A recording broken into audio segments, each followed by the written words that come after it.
Welcome everyone to another edition of the Cultures for Health podcast, where we discuss all things related to fermentation. We believe that the best fermented foods and beverages are DIY, and we are here to supply you with the tools you need to get started, guidance through the process, and to help you achieve your fermentation goals. I am Wendy, your host for today, and in today's episode, we're going to share 10 alternative ways to use kombucha that you probably haven't thought of. People drink the fermented drink kombucha for a variety of reasons, including the naturally occurring probiotics, acids, and good-for-you bacteria, all of which contribute to better gut health. But did you know that you may utilize booch in a variety of ways other than drinking it? You may be pleasantly surprised to find out that kombucha is actually a multi-purpose concoction. From being utilized as food and candy, to beauty products, to around the home, in the garden, and even for your pets. Now there is no excuse for throwing out new Scobies to make room in your hotel. So without further ado, here are 10 alternative ways to use kombucha that you probably haven't thought of before. But wait, before we get started, you may have some questions about Scobies like, what's a Scoby made of? Well, Scoby stands for symbiotic culture of bacteria and yeast, which means that the Scoby is a big clump of both bacteria and yeast, all bound together in layers that attach to form the larger Scoby. It turns out that there are numerous health benefits of consuming kombucha culture. To begin with, it is mostly composed of cellulose. This is the same biological structure that gives veggies their fiber. Because humans are unable to digest cellulose, it flows right through our digestive tract, bringing with it undesirable waste. The Western diet is notoriously lacking in the fiber department. What better way to supplement your fiber intake than with a few bites of Scoby? Fiber isn't the only advantage of eating Scoby. The Scoby culture contains the same bacteria and yeast that give kombucha its nutritious value. In other words, it's loaded in probiotics and antioxidants that are good for you. So what does a Scoby taste like? The closest food to compare it to is a gummy candy. The taste will be heavily influenced by the taste and type of tea you brewed. The other strong flavor will be an overwhelmingly sweet taste. As kombucha is a sweet tea, there is a lot of added sugar and the Scoby may absorb some when brewing. How to store a Scoby before eating? It's possible to store your fresh or older Scobies inside a hotel. Be sure to keep it at room temperature and regularly check the starter fluid. This will keep them fresh and active, ready for when you decide to eat them. Another way is freshly brewed.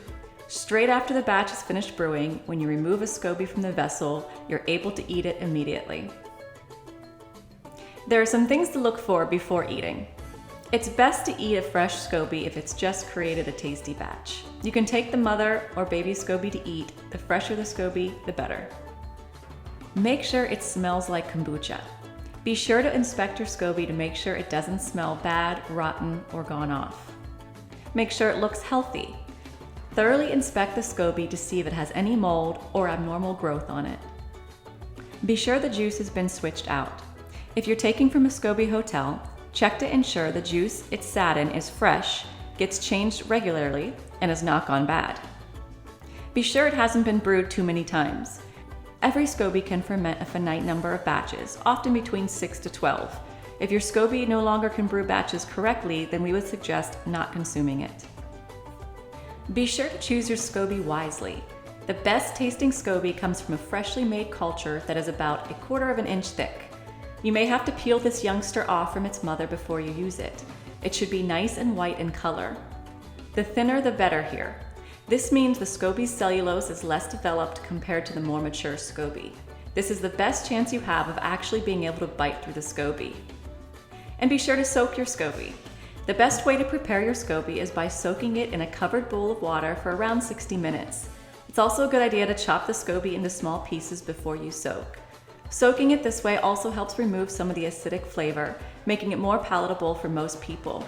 If you like your food to be on the tangy side, you can always substitute milk for water. All right, who's ready to get started on the 10 alternative ways to use kombucha you haven't thought of? Here we go. Let's begin with food. Yes, it's true, you can actually eat your Scoby.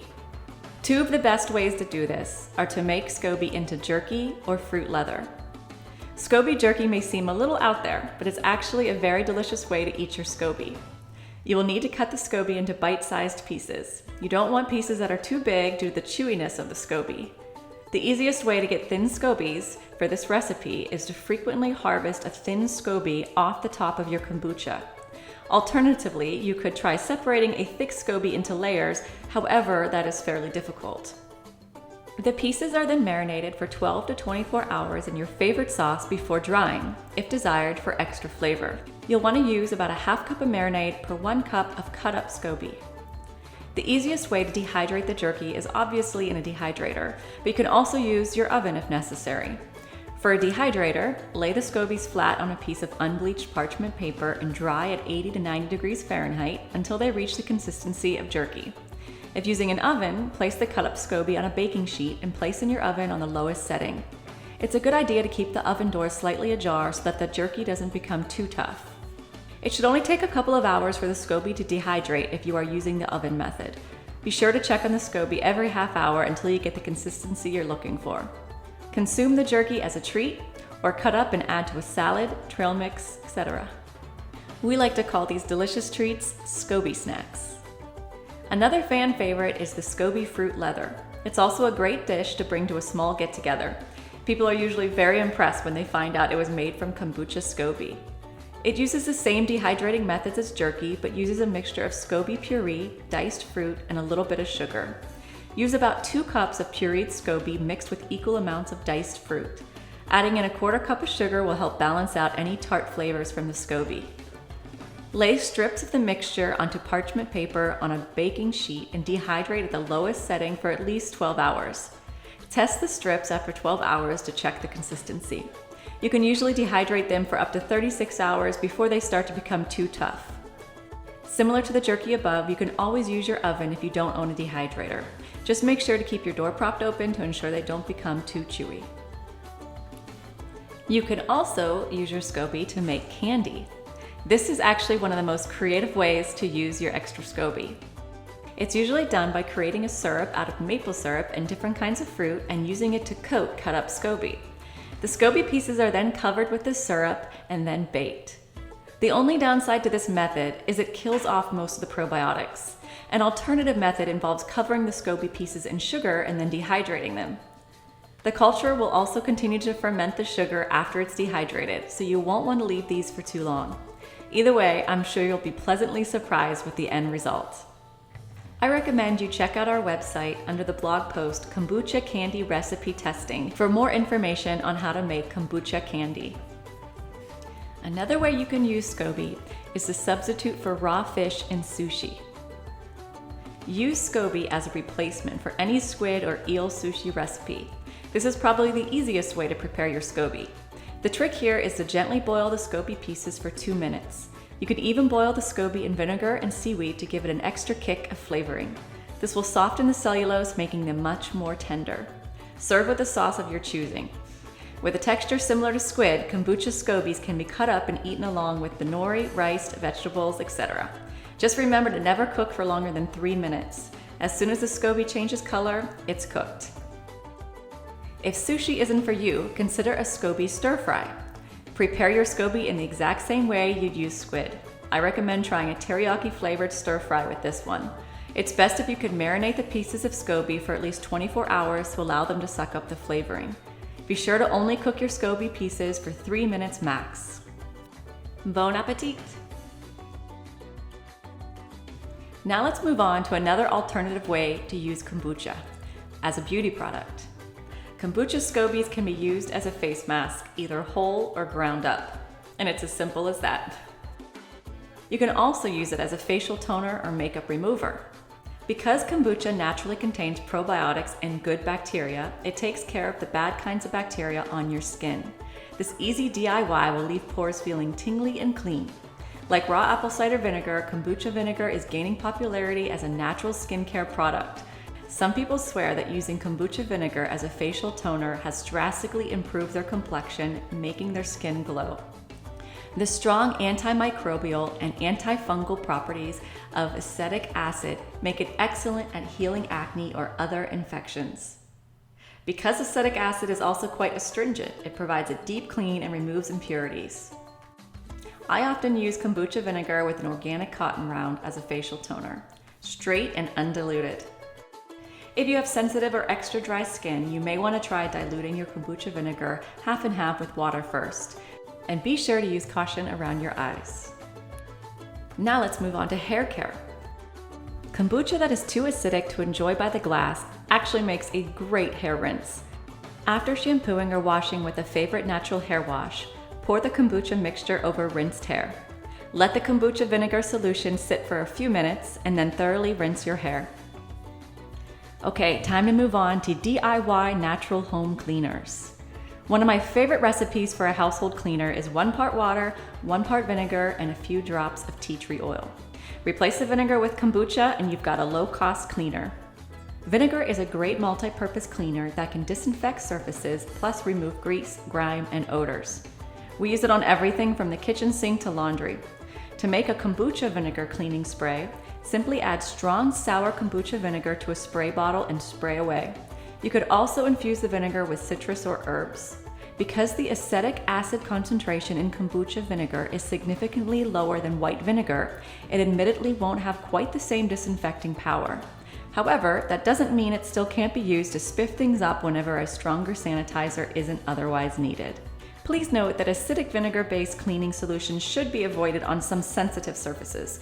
It is not recommended to use vinegar to clean granite, marble, or other sensitive stone surfaces. The acid can cause staining and etching to them. Here's another natural home cleaner idea: using kombucha as a laundry booster. Do you have clothes with that stinky scent even after a wash? Well, try adding a half to 1 cup of vinegar to your load and washing as usual. I do this all the time and just started using kombucha vinegar as a substitute. Clothes come out clean, no vinegar smell, and sans the original stinky smell. To all my gardeners out there, you may be wondering if there's any uses for kombucha in your garden. I am happy to say yes, there is. You can actually water your plants with kombucha. Just mix a cup of kombucha vinegar with about a gallon of water and use it to water your plants. Kombucha will actually help to add acidity to your soil. You can also consider composting scobies. Scobies can be added whole to the compost pile or ground up and added directly to the soil of plants. Kombucha can also be used as a natural pesticide. Add kombucha vinegar to a glass spray bottle and use it as a natural pesticide when you see ants or other pesky bugs trying to make their way inside your house.